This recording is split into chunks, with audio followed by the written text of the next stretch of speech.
So one of the conclusions I came to recently is just that this gang stalking thing has been happening my whole life, and I've been being conditioned over the span of my whole life to act in certain ways and do certain things, so I'll be more predictable, so I'll be more controllable, so they could get their desired outcome. I've seen it time and time again since different events in my life that have happened, that it's just too much of a coincidence for it to just be just a coincidence. It's just too much of a perfect coincidence to be a coincidence. Almost like it was man-made. Because sometimes coincidences happen, but not like that. For example, a day before my birthday, one of my friends were really cool. Well, not really cool. One of my friends, we were okay with each other in school. And then the day before my birthday, he decides to fight me.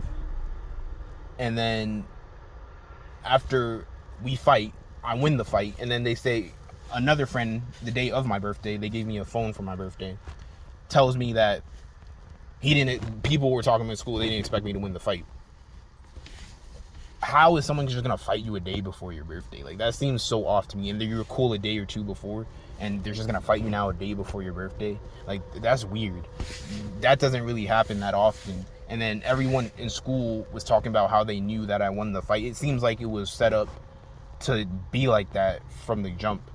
And just on top of the different type of conditioning and situations that I've been put into, you could tell that it's not just by chance. How are you telling me I did something so bad to deserve gang stalking, but then you're not gonna tell me what I did to deserve gang stalking? Like, it doesn't really make sense. That obviously means you have nothing to tell me, to prove to me that I did something wrong, to justify what you're doing to me.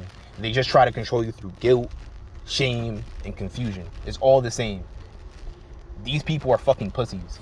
If you could take a kid and destroy their fucking life from when they were born, they do not want me to be self-sufficient. Every time I try to be self-sufficient, they shoot me down and say, just do it the other way, do it the safe way, do it through us. And then when I get into that mentality that I feel like I need to rely on my parents, they then will say, oh, you're a baby, you're 22, act like a man, grow up, you need to do better. It's literally just fucking mind games. And it just hasn't been going on since 2019, the end of it, when I first started getting gang stalking, because they said it was for weed. Well, if it was for weed, first of all, why the fuck would you invest so much resources to get one person to stop fucking smoking weed? That seems a little stupid.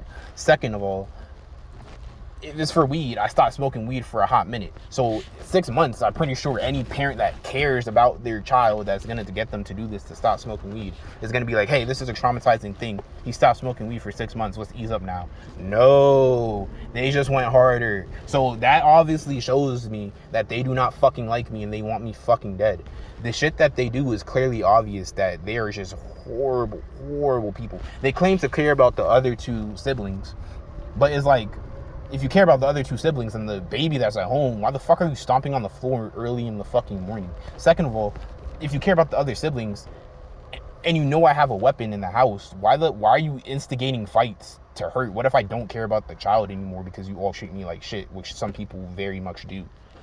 You know what I'm insinuating, that I'd never do, but some people would do that. So if you really care about the child and you don't know what's going to happen, why would you put the child in such a dangerous gamble, but then you claim you're a good person and you're a holy woman who goes to fucking church? What, just for looks? Like, clearly you don't practice any of the things that the Bible teaches, because if you do, or you only practice the bad parts where they talk about genocide and fucking over people for no reason, for stupid ass reasons. It seems like clearly you just pick and choose what you want to believe in. It's like, you guys, they watch me all the time, 24 fucking 7, bro. They have no lives. Like, you think I have no lives by all the harassment. It's really them who have no lives. It's like, how the fuck you gonna get random ass bozos to come and sit in a fucking parking lot to watch me while I walk around a little bit so I could get healthy? They wanted me to be fat and stay fat. This has been going on my whole entire life. You look at different situations I've been put in as a child, different types of harassment, different types of bullying, the fact that random people on the internet know different facts about me that they should not fucking know about, and it's a lot of them too. It's not just like one fake account that you could say, oh, maybe someone that didn't like you back in school made the account now, and that's what. No, it's so many people that know random stupid ass facts about me that they shouldn't know. They know more about me than they know about themselves, but the random stupid ass facts about me that they shouldn't fucking know, that makes you kind of wonder, like, okay, then it's clearly a lot of fucking people that know about my existence, my presence, and my situation. And if everyone could just agree that, oh, it's not that big of a problem and kind of just shut the fuck up, that kind of shows you how shitty shitty society really is. How the fuck you gonna tell me this shit hasn't been going on? I go back into pictures, and this is when I had the revelation that this shit has been going on before I told my parents that I smoked weed, before this whole gang stalking, whatever, targeted torture, harassment, whatever the fuck you want to call it, before this shit started.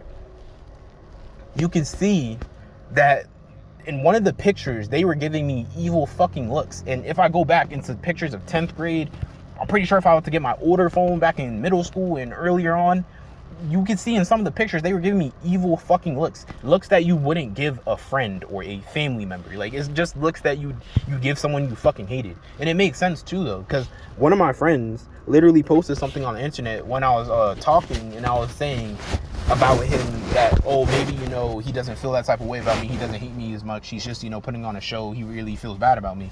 The nigga go and post on the fucking internet, I'd rather watch you die before I ever help you again. That fat piece of shit, bro. He should have fucking committed suicide back when he was depressed as fuck. And I would, all that time I helped that nigga out. That shows you these niggas been preying on me